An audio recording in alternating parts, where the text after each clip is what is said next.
नमस्कार दोस्तों, आज की हमारी कहानी है बेटी देर तक सोए तो राज दुलारी, बहू जरा सा सोए तो आलसी कामचोर। कितनी खराब आदत है तुम्हारी शोभा बहू, हर समय आंखें उनींदी रहती हैं, हर समय झम्माई लेती रहती हो। यह सब अच्छे लक्षण नहीं है, घर में मनहूसियत की निशानी है। ज्यादा सोना अच्छी आदत नहीं है, जल्दी सो, सुबह जल्दी उठो। सासू माँ चंद्रिका देवी ने लगभग डांटते हुए कहा, माँ जल्दी सोना कहाँ होता है, आप रात में 12 बजे ही ऊपर जाने देती हैं, लेकिन सुबह अपने समय पर 4 बजे ही उठना पड़ता है। ऐसे में नींद कहाँ पूरी होती है। आप तो दोपहर में भी नहीं सोने देती, कोई ना कोई काम पकड़ा देती हैं। शोभा दबी जबान से बोली, ज्यादा जबान मत चलाओ, तुम्हें तो हर समय सोने को चाहिए। बहुत ज्यादा सोना आलस की निशानी होता है, घर में दरिद्रता और रोग आते हैं। आपका और ननंद जी का सोना दरिद्रता और खराब आदत की श्रेणी में नहीं आता। घर में सबसे देर में ननंद जी उठती हैं, तब आपके नियम कानून कहाँ जाते हैं।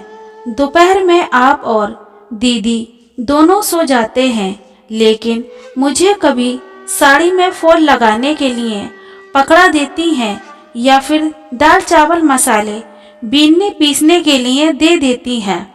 मुझसे कहती हैं कि एक दिन दोपहर में सो जाओगी तो रोज सोने की गंदी आदत पड़ जाएगी, लेकिन मन की बात मन में ही रह गई। अब शोभा के सोने की कहानी शोभा की जुबानी सुनिए। अब आपको अपने सोने के हाल बताती हूँ।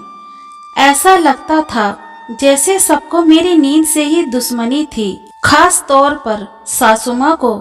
पहले दिन ही मुझे सुना दिया गया, हमारे यहाँ सुबह सब जल्दी उठते हैं।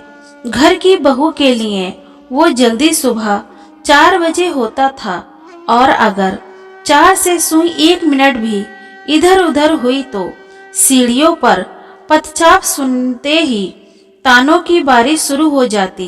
रात में 12 बजे के बाद ही अपने कमरे में जाने की अनुमति मिलती।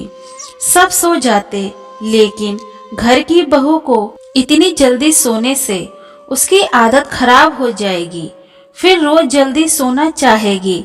इसलिए सासू माँ जबरदस्ती अपने पास बैठाकर रखती। जब कमरे में पहुंचो तो देखो पतिदेव मुंह फुलाए बैठे हैं। वो भी अपनी माँ से कुछ नहीं कहते। उनके कोप भावजन का शिकार भी शोभा ही बनती।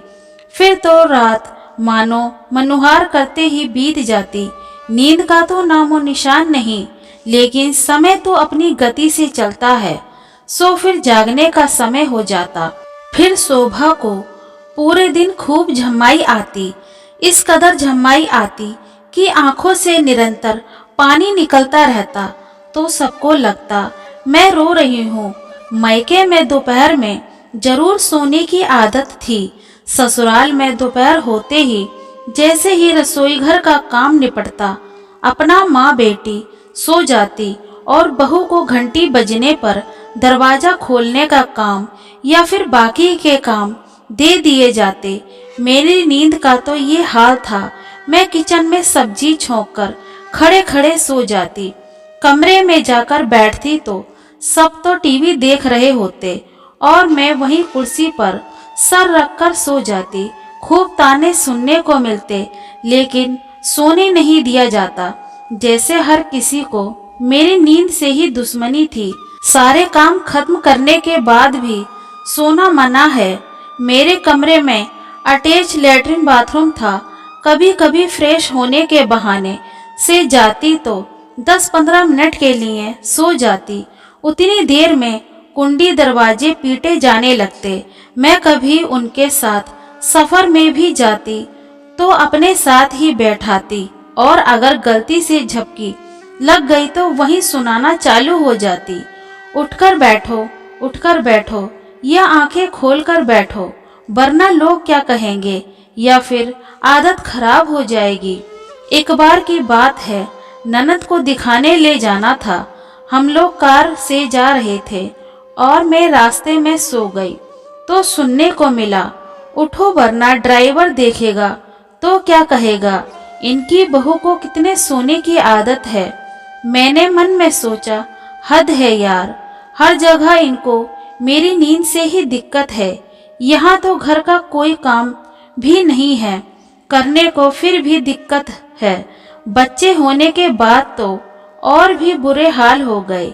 रात भर बच्चे के साथ जागो और सुबह उसी समय उठकर पूरे दिन काम करो। आजकल सास लोग कहते हैं, जब बच्चा सोए तुम भी सो जाओ, अपनी नींद पूरी कर लो। तब सास कहती थी, तुम कोई दुनिया की अनोखी माँ नहीं हो, हमने भी 4-4 बच्चे पाले हैं। जब तक बच्चा सोए घर के सारे काम खत्म कर लो। जैसे ही काम खत्म हुए बच्चा माँ के हवाले करके फिर से माँ बेटी आराम से अपनी नींद पूरी करती। लेकिन घर की बहू को सोना मना है, उसकी नींद पूरी हो जाएगी तो उसकी आदत बिगड़ जाएगी। आज की हमारी कहानी कैसी लगी दोस्तों, कमेंट में बताएं। कहानी पसंद आए तो लाइक शेयर एंड हमारे चैनल को सब्सक्राइब करें। कहानी पढ़ने व सुनने के लिए धन्यवाद।